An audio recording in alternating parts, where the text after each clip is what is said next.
Everyone, I hope you are doing well. अभी हम stats के रिलेटेड प्रॉब्लम्स को कंटिन्यू करने जा रहे हैं और ये चैप्टर 5 में से है, from introduction to statistical mechanics by Roger बाउले।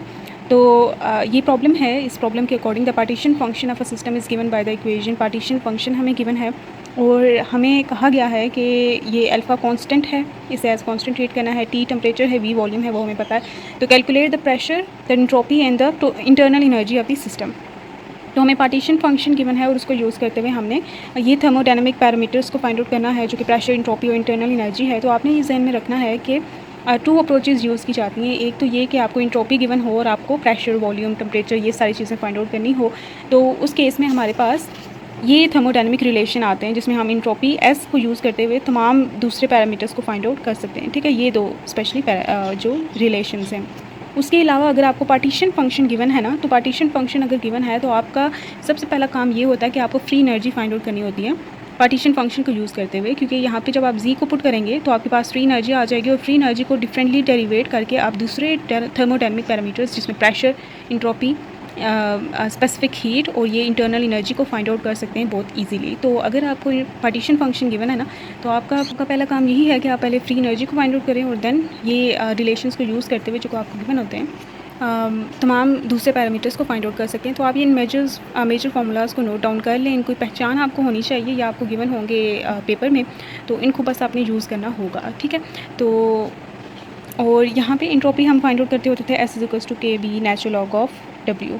ठीक है, तो इंट्रोपी फाइंड आउट कर ली और आगे ये चीज़ें फाइंड आउट कर ली, लेकिन इसमें क्या होता है, फ्री एनर्जी फाइंड आउट कर ली और बाकी सारी चीज़ें अगर हमें पार्टीशन फंक्शन सिस्टम का गिवन है।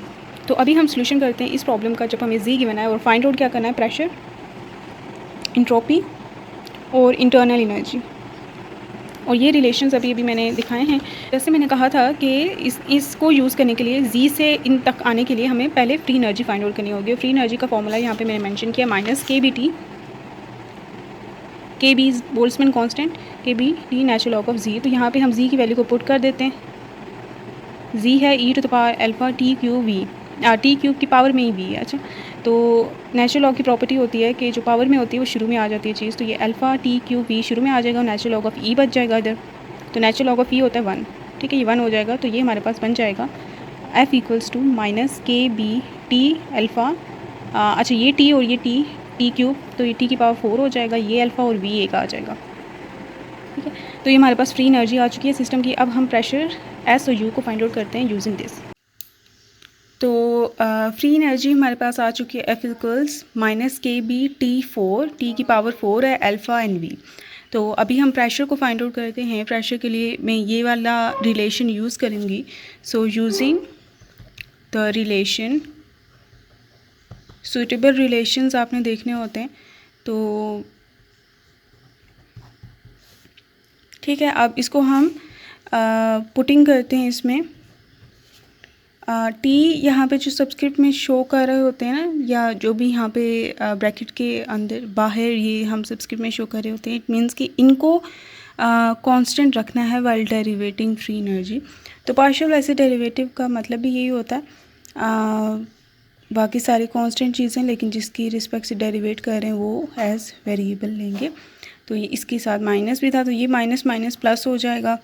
के बी टी, ओहो टी मैंने 2 दफ़ा लिख दिया, टी की पावर 4 अल्फ़ा, ये सारे बाहर आ जाएंगे और partial V by partial V बच जाएंगे, जो कि 1 हो जाएगा। और ये हमारे पास प्रेशर आ चुका है। ठीक हो गया, तो ये हमारे पास प्रेशर आ चुका है।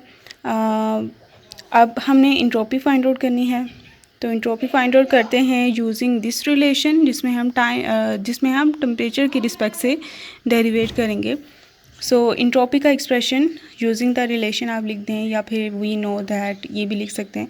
Partial F by partial T, और यहाँ पे अगर हम वैल्यूज़ को पुट करें तो partial by partial T F जो है वो हमारे पास है माइनस के बी टी की पावर 4 अल्फ़ा, के बी टी 4 अल्फ़ा और कैपिटल वी। सो और सारी चीज़ें बाहर आ जाएंगी टी के अलावा, तो माइनस माइनस प्लस हो जाएगा, के बी अल्फ़ा वी, के बी अल्फ़ा वी सारा हाँ आ गया, और partial by partial T apply हो जाएगा टी की पावर 4 पे।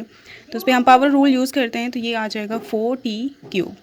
ठीक है, तो ये हमारे पास रिलेशन बन जाएगा 4 K B alpha V T cube, ये हमारे पास इंट्रोपी आ जाएगी। ठीक है।